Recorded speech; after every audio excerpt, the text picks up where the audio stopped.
to address something here. I have somebody here that says that I'm not walking my talk and that I'm too judgmental and they can't send this to their Trumpist sister. Well, I'm not asking you to send anything to your sister, number one.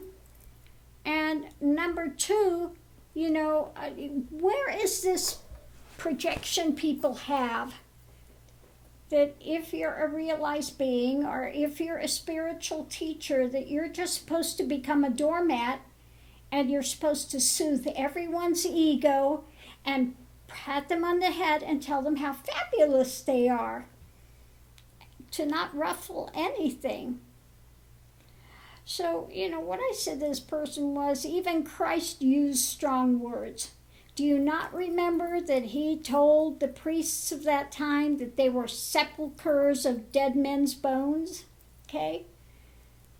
Kabir shook up people. He told the truth of what it is.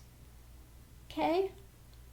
But, I guess that as spiritual teachers nowadays, that we're supposed to be milquetoast. We're not supposed to be genuine. Okay? But we're here to give out truth, not fantasy. Okay? And not going to sit there and become and use some made-up projection and false front. Okay?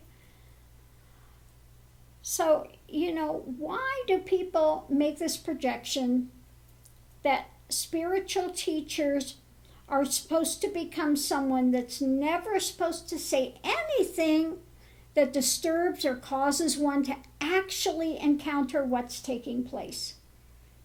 Okay?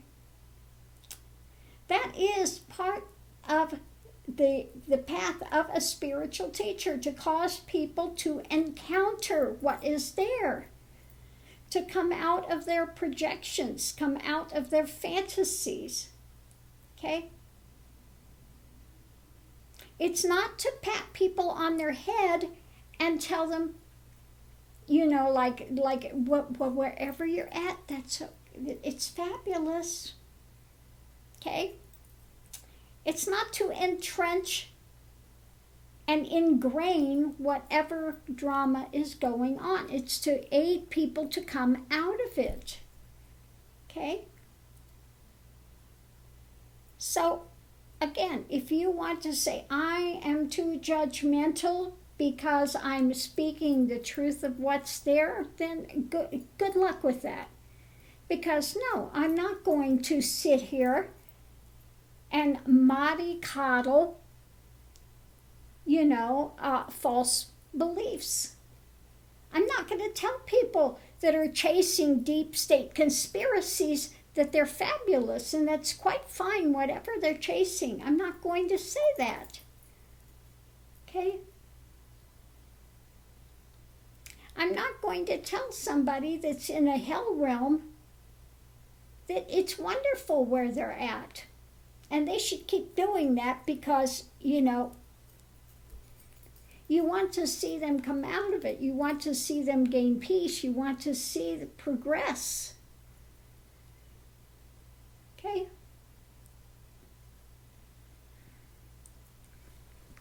So, this idea that people have about spiritual teachers, and they always, they want to throw Christ. Well, Christ wouldn't do that. Christ or Ramana wouldn't do that. Christ wouldn't do. Ramana slapped a kid that stole something. Yes, they would do that. Yes. So these ideas and projections that people have, if you were a genuine teacher, you wouldn't do this, you wouldn't do that, you wouldn't do that. Since when? Since when? Okay?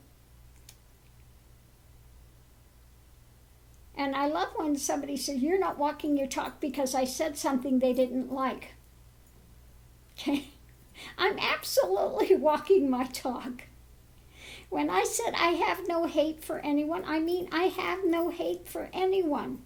That does not arise. So since when are you in my mind? When are you in my actions? When are you in what thoughts? You're not.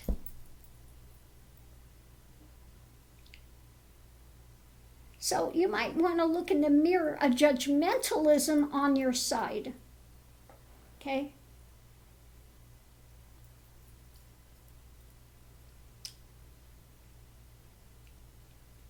So these ideas that people have about spiritual teachers and spirituality, they seem to forget,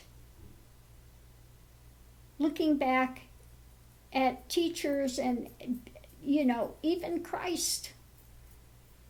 Okay? Christ did not mollycoddle people. He did not pat them on the head when they were doing erroneous things. Okay? He said, repent. In other words, don't do it again and go forward.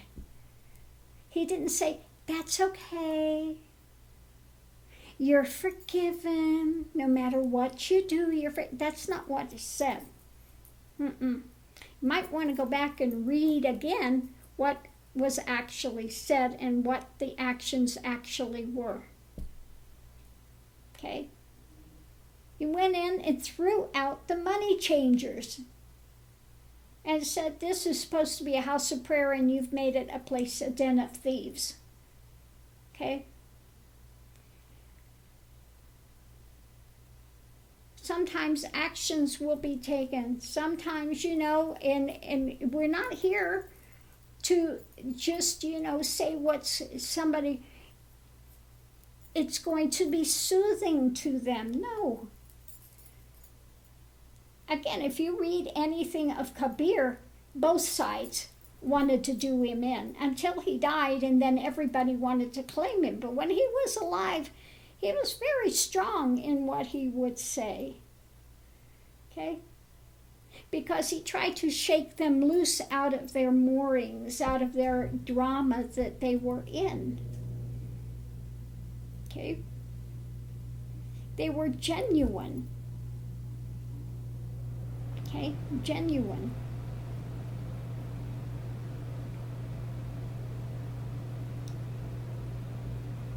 So, I wish people would wake up and not have these ridiculous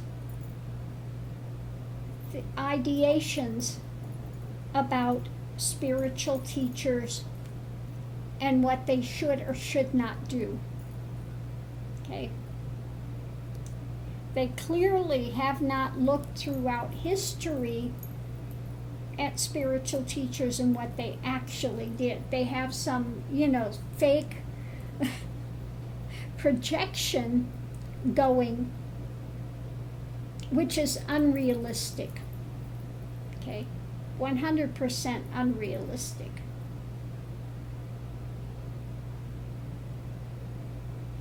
Spiritual teachers are out there to put out truth, to cause you to stop and look at things, to break through preconceived notions, okay, to challenge things. If people had the spiritual teachers that they want to project, nobody would ever get better. Because it's kind of like, when people go and this is one of the difficulties and problems with the psychiatry and to go into some of these so-called mental health places, that they say, well, tell me about it. Well, you have every right to feel that way. You might as well be going in, because they don't give anything of aid. They don't give anything to be looked at. They don't give anything to help somebody going forward. They might as well go in, just push a button and record into a recorder and play it back, and that's it. There's no genuine help with it. Okay? I don't want to give anything to challenge you. I don't want to give you anything that you might want to look at. It's, well, how do you feel about that? Okay? And that's it. Well, you're absolutely right. Okay? You're absolutely right. And they just entrench and ingrain whatever's there, rather than helping people to move forward and out of it. okay? To challenge it, to look deeper at what's there and what's not there, okay? So, you know, again, if you hear something that's challenging you, you might want to look and say, why is this pushing my button? Okay? Why is this pushing my button? Why do I have this expectation that it should be X, Y, and Z? Okay? So I'm going to leave this here. And again, I will continue to be genuine. I am not going to put on a false face. I am not going to sit there and have to be relegated to what somebody's projections should be. Okay? If you're a real spiritual teacher, you would just wear white all the time. You wouldn't wear any makeup. You wouldn't do this. You wouldn't do that. You just say honey words all the time that makes everybody happy. You're supposed to make everybody happy in the world and not rock any boats, not say anything that's going to be challenging to my delicate ears. And that's what we want from a spiritual teacher.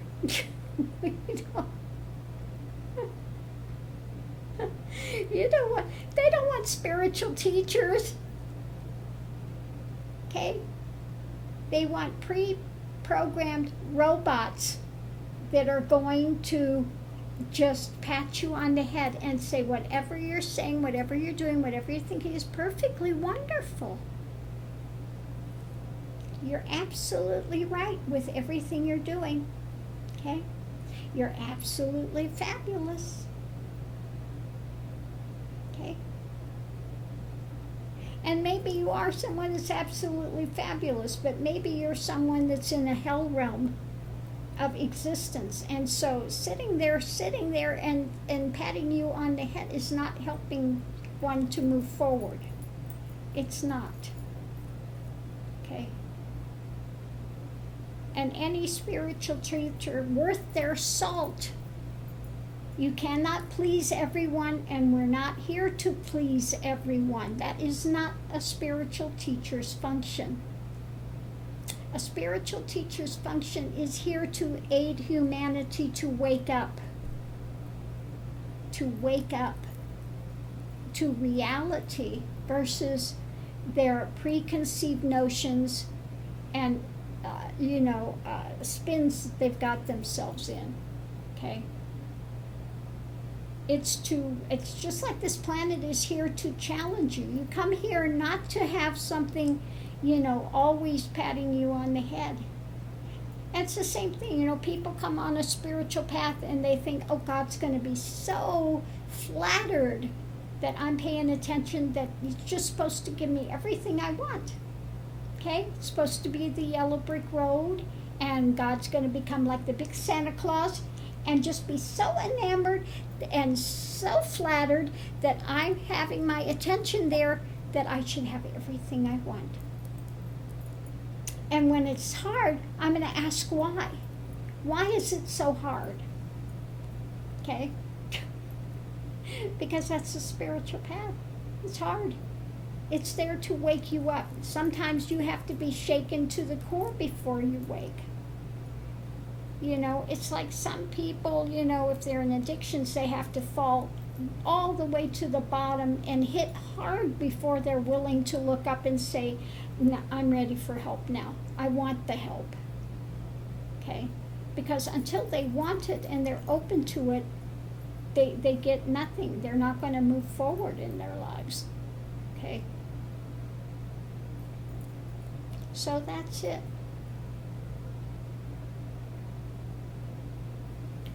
So I'm going to leave this here. Much love and light, and I'll see you online. Or not. Thanks for tuning in.